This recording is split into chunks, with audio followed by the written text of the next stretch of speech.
चलो देखते हैं। फिलहाल सर्किट दिख रही है।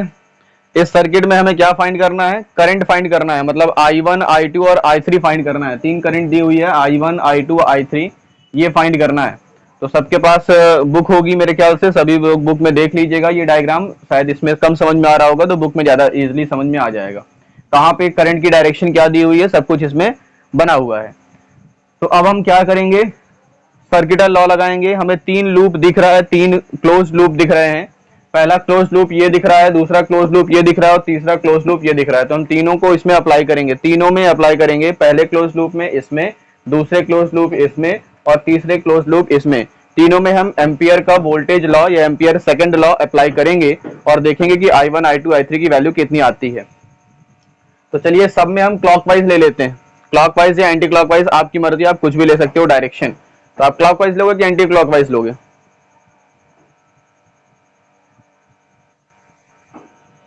मतलब उल्टा ही चलना है, सीधे ना चलना। हम ऐसे ले रहे हैं, ठीक।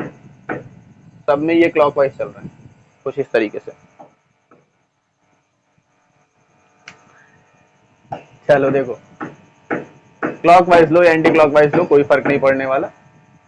बस ध्यान ये रखना कि हमें क्या करना है, ईएमएफ का सम एक तरफ होना चाहिए और करंट और रेजिस्टेंस का मल्टीप्लिकेशन जो होना चाहिए वो एक डायरेक्शन में होना चाहिए, एक साइड में होना चाहिए। तो हम सबसे पहले लगा रहे हैं, कौन सा क्लोज लूप लगा रहे हैं? ए बी सी और ए, ये जो दिख रहा है ए बी सी और ए। तो इन ए बी सी ए, इसमें अगर बात करें तो इसमें देखो ये करंट है, इस डायरेक्शन में करंट जा रही है, इसको हम पॉजिटिव मान रहे हैं, इसको पॉजिटिव मान रहे हैं। तो यहां से सर्किट ऐसे जाएगी, फिर ऐसे करके ए से बी जाएंगे, ए से बी, बी से सी, फिर सी से ए, ऐसे चलेंगे अब, ठीक है। तो ऐसे देखिए ए से बी तक गए तो कितना है 4, और इसके साथ करंट कितना है I2। तो इक्वेशन बन गया 4I2। उसके बाद फिर इस डायरेक्शन में गए तो करंट भी इसी डायरेक्शन में है, करंट भी इसी डायरेक्शन, क्योंकि हमें ए से बी, फिर बी से सी, फिर सी से ए जाना है।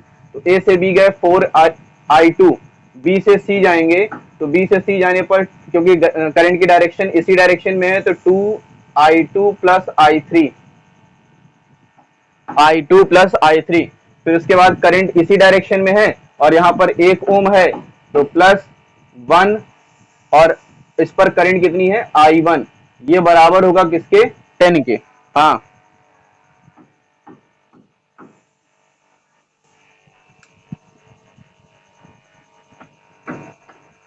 हाँ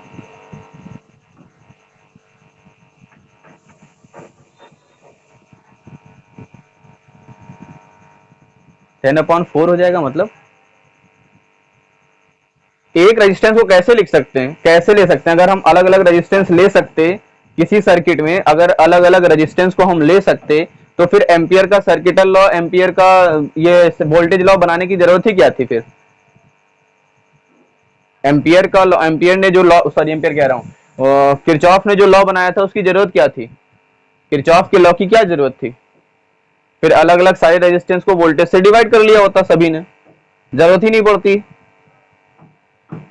जरूरत तभी थी ना कि हम नहीं कर सकते उस तरह से, 10/4 नहीं कर सकते, इसीलिए जरूरत थी। नहीं नहीं नहीं नहीं, ठीक है, तभी तो जरूरत थी ना, वोल्टेज लॉ इसलिए तो लगाया गया था। चलो इसको सिंप्लीफाई करते हैं। तो 4I2 plus 2I2 plus 2I3 plus I1 is equal to 10। Equation बन जाएगा I1 plus 6I2 plus 2I3 is equal to 10, equation number first. ये समझ में आया फर्स्ट इक्वेशन। चलो दूसरे लॉ में लगाते हैं, दूसरे लूप लेते हैं, ये वाला लूप ए डी सी और ए तक, ए डी सी और ए, इस पर चलते हैं। तो यहां से देखो ए से डी जा रहे हैं तो करंट की डायरेक्शन भी इसी डायरेक्शन में है, रेजिस्टेंस कितना है 4 है, तो 4 का मल्टीप्लाई हो जाएगा I1 माइनस I2 के साथ। फिर इस पर देखते हैं, ये जा रहा है देखो, ये वाला टर्म ऊपर है, हम चलेंगे डी से सी तक, हम जाएंगे डी से सी और इसमें करंट जा रही है सी से डी, तो इसको लिखा जाएगा -2 इंटू I2 प्लस I3 और -I1। और इसके साथ फिर सी से ए जाएंगे, तो सी से ए जाने पर करंट की डायरेक्शन सेम है सी से ए पर, तो I1 इंटू I1 और इज इक्वल्स टू में 10। ये समझ में आया? 4I1 -4I2 -2I2 -2I3 plus 2I1 plus I1 is equal to 10। इसको सॉल्व करेंगे तो 2I1 और 1I1 हो जाएगा 3I1, 4I2, अच्छा यहाँ पर 4I1 भी है, तो 4 3 7I1 हो जाएगा, 7I1 हो जाएगा, 7I1। यहाँ पर 4I2 2I2 it become 6 -6I2 और यहाँ पर -2I3 is equals to 10, equation number 2। ये समझ में आ गया सबको? किसने कहा no sir?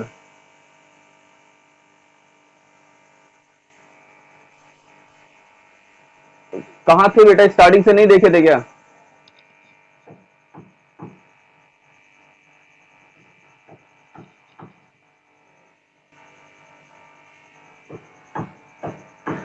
A D C और ए ये दिख रहा है, इस सर्किट पे हम ले रहे हैं, लूप है ए डी सी ए। हम ए से डी पर जाएंगे, हम जा रहे हैं ए से डी की तरफ, करंट भी ए से डी की तरफ ही है, और करंट कितनी है इसमें I1 माइनस I2 है, और यहाँ पर रेजिस्टेंस 4 है, तो 4 इंटू I1 माइनस I2।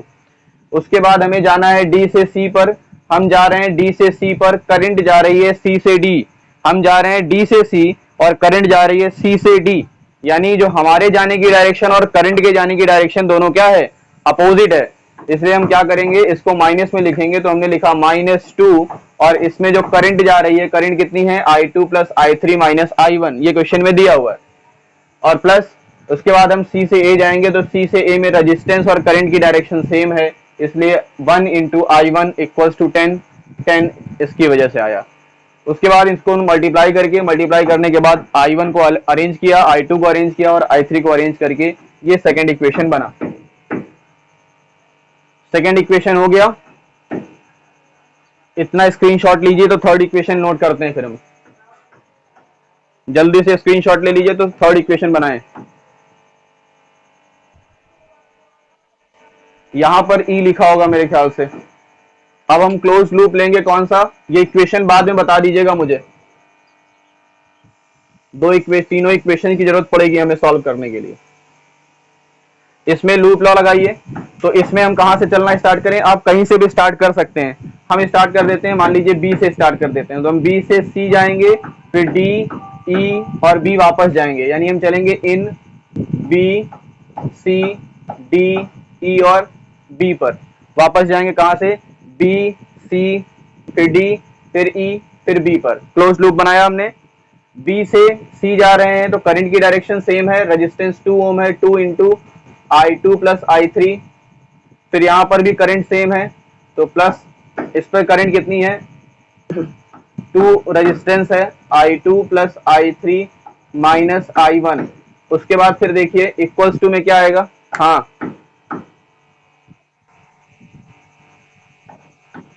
उससे क्या मतलब है, लूप में तो आ रहा है ना,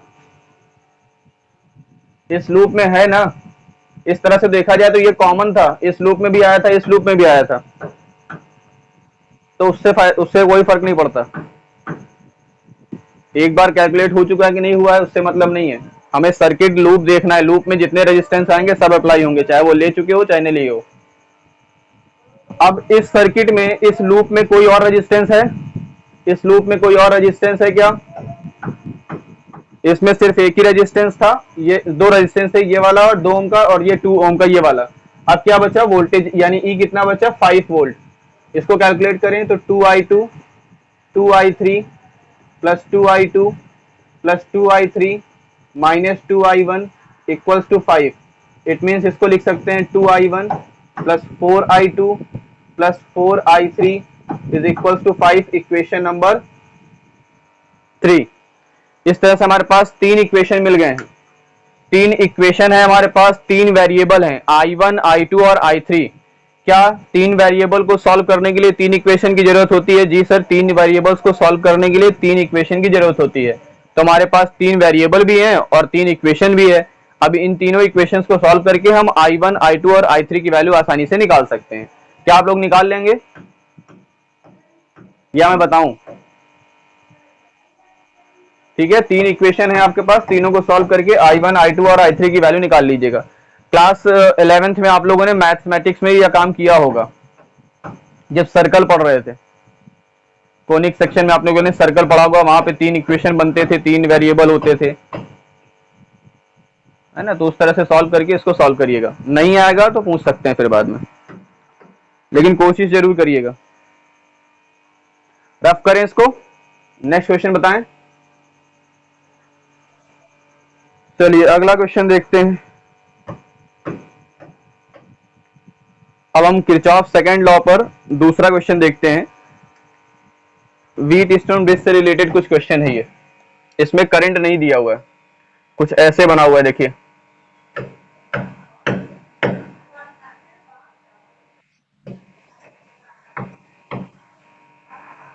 बेटा देख करके समझ में आने लगता है, क्योंकि अभी इतना एक्सपीरियंस नहीं हुआ है। जिस दिन इतना एक्सपीरियंस हो जाएगा उस दिन समझने लगोगे। अरे जहां क्लोज लूप बनता हुआ दिखाई दे, समझ लो कि ये किरचॉफ लॉ लगने वाला है। यहाँ पर क्लोज लूप बनता हुआ दिखाई दे जाए, और यहाँ पर मुझे क्लोज लूप बनता हुआ दिखाई दे रहा है।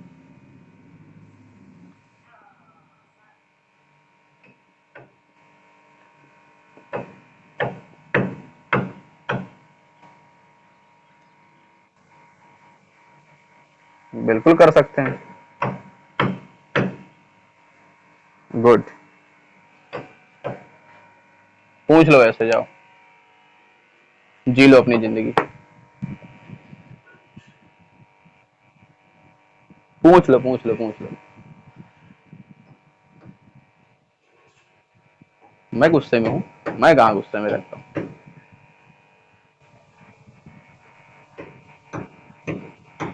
मैं गुस्सा कर रहा हूँ? गुस्सा इस वजह से आई थी, मैं बोल रहा हूँ, कुछ पूछ रहा हूँ, कोई बोल ही नहीं रहा था, तो गुस्सा नहीं आएगी?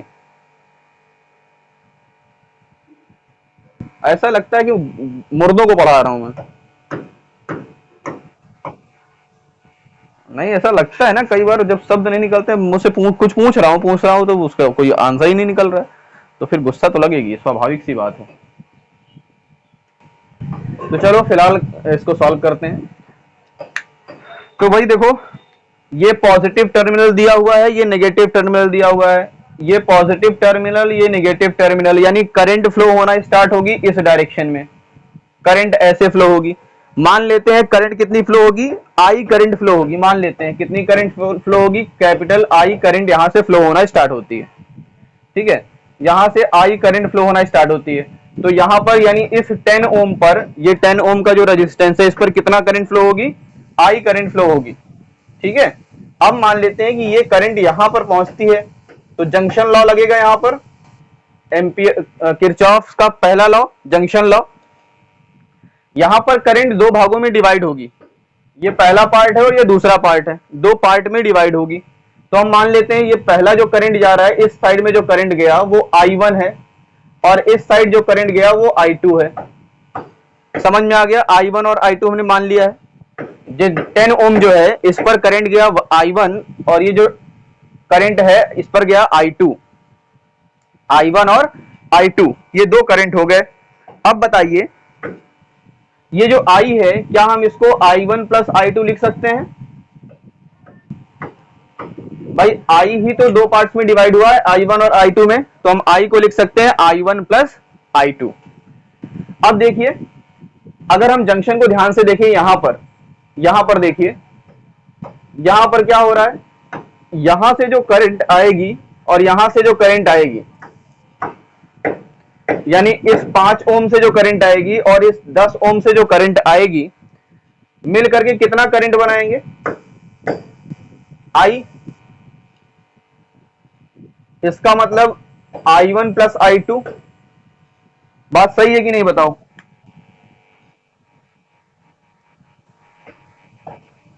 अरे तो मैं क्या कह रहा हूं या इतना बताओ बस, मुझे जो मैं कह रहा हूं उतना बताओ।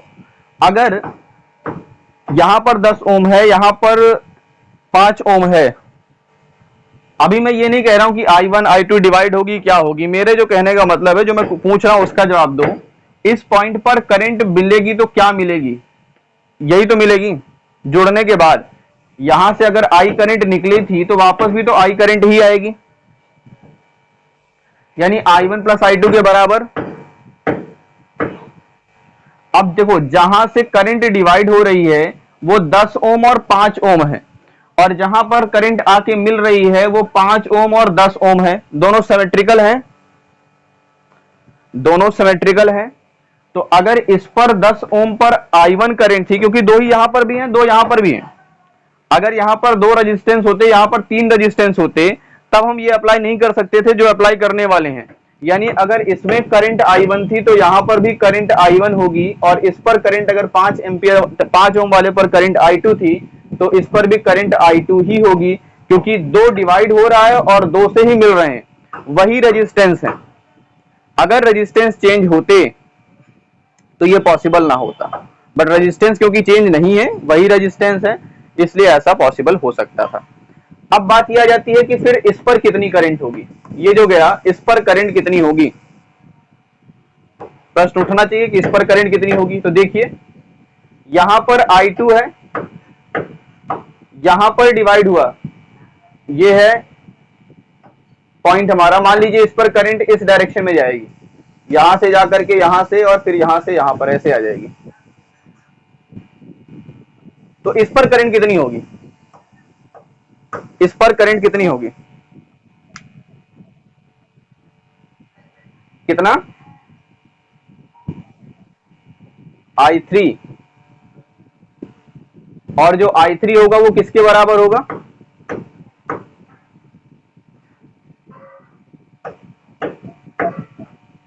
हाँ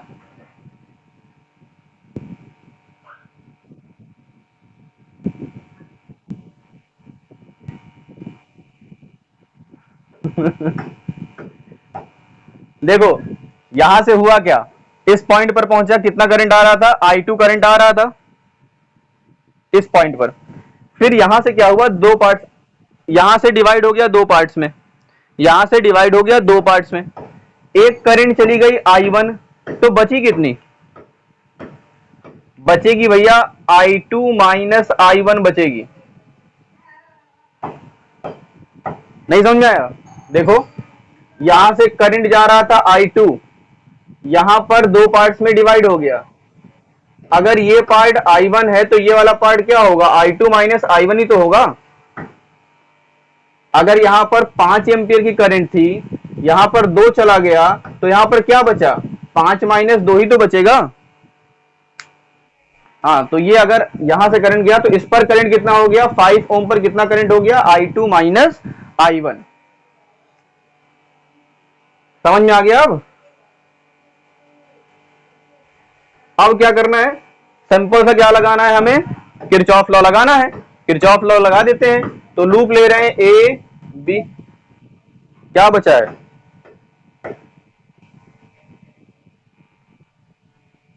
अरे बेटा हो तो गया।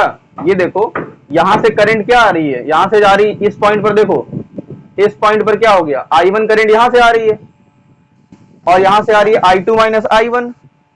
ये दोनों आकर के यहाँ पे जुड़ जाएंगी, ये वाला करंट और ये वाला करंट यहाँ जुड़ गया, और जुड़ करके इस सर्किट में क्या करंट जाएगी? इस सर्किट में करंट क्या जाएगी? I2 ही तो जाएगी।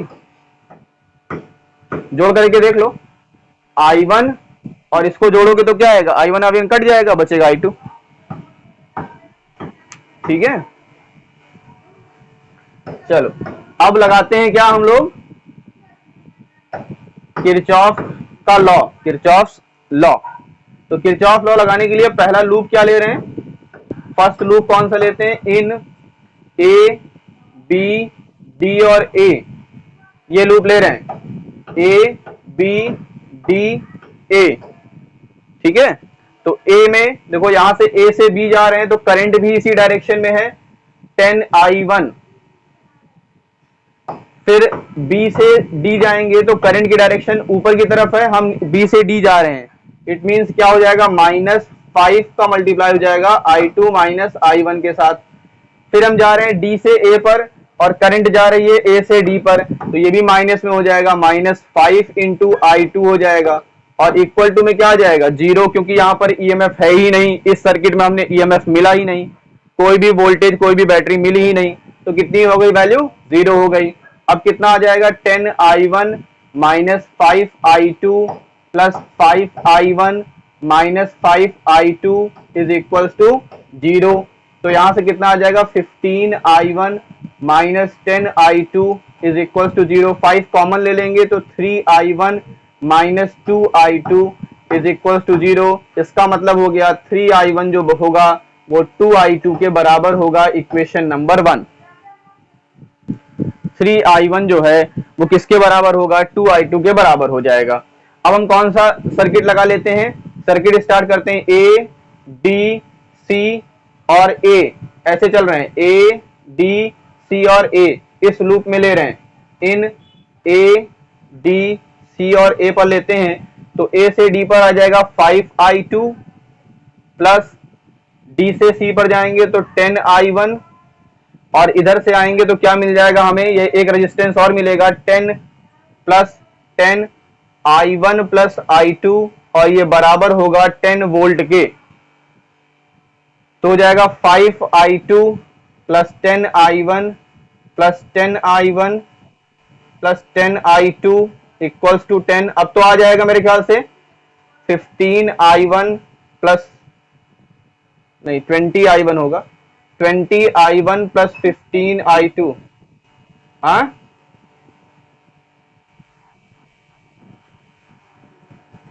अब ये तो तुम ही बता सकती हो।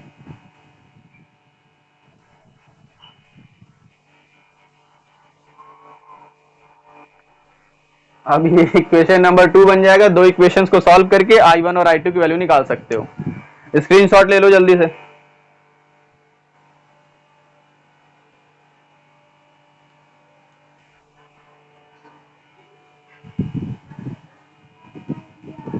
एक क्वेश्चन और था तुम्हारा, इन्फिनाइट सीरीज था वो।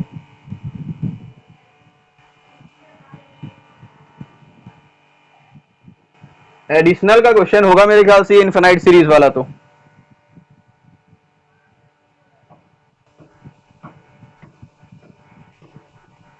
इन्फिनाइट वाला जो है एडिशनल का है। आप पूछोगे कैसे पता आपको,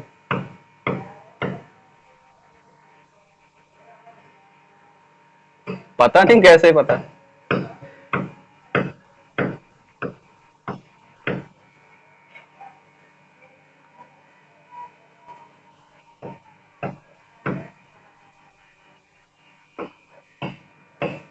कितने साल हो गए पढ़ाते हो पता है ना, 2010 से पढ़ा रहा हूं।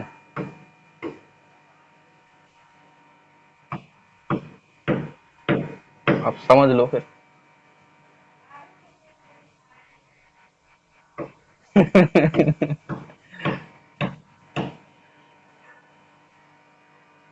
सही है।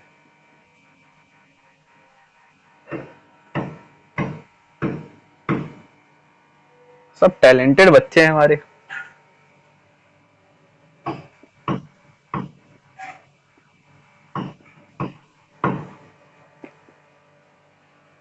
एक बार और फेल हो जाना ममता, 5 बार हो चुकी हो, पंचवर्षीय योजना लगा लागू कर चुकी हो, छठा साल भी लागू कर दो।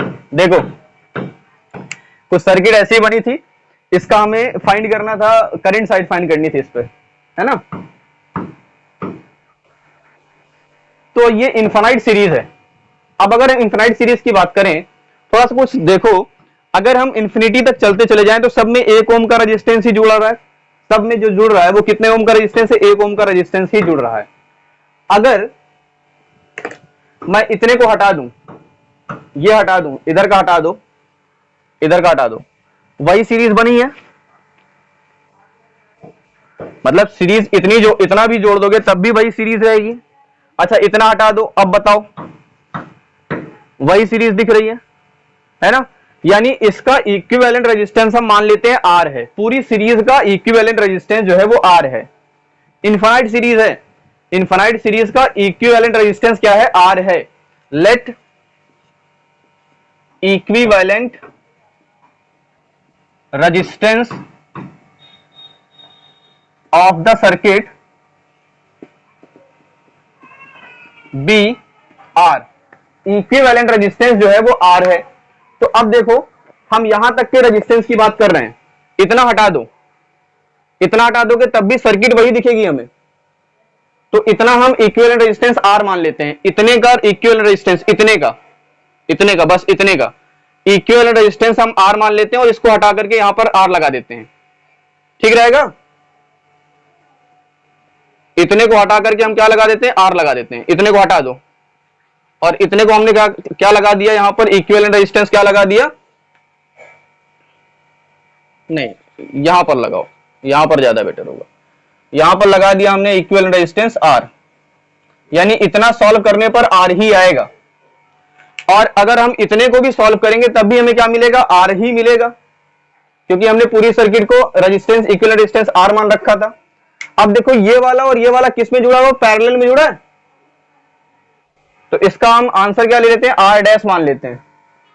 इसका जो रिजल्टेंट है वो आर डैश मान लेते हैं। आर डैश इक्वल टू क्या आएगा, R into 1 upon R plus 1।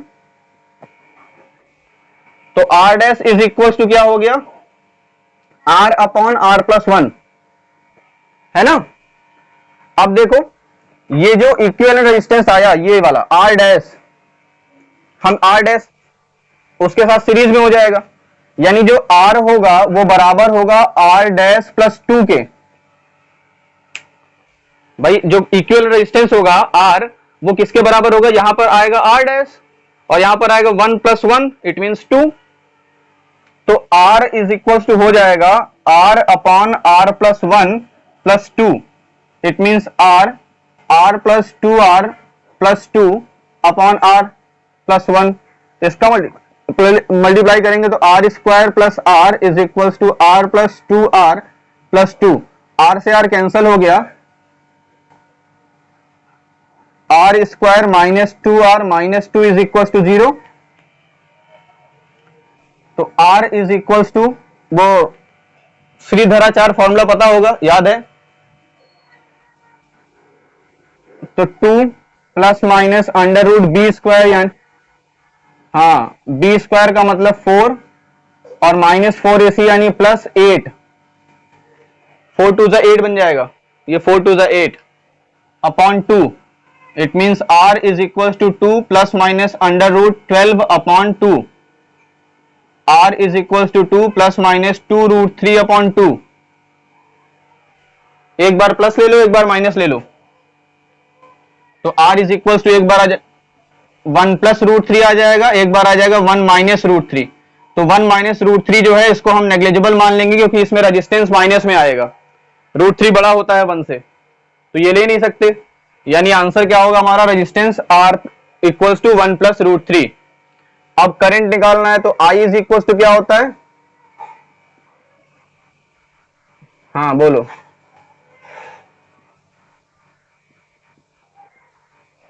हाँ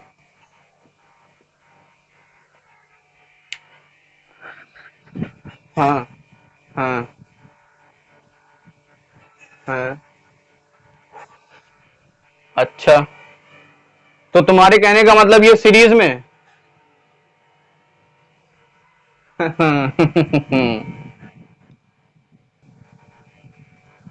नहीं नहीं नहीं, ये सीरीज में नहीं है।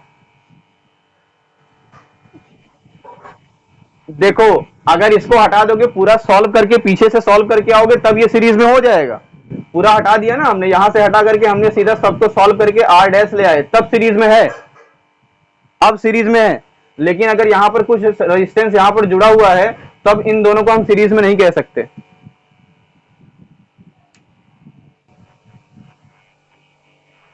बताओ मुझे, कौन सा न्यूमेरिकल ऐसे सॉल्व करा दिया मैंने?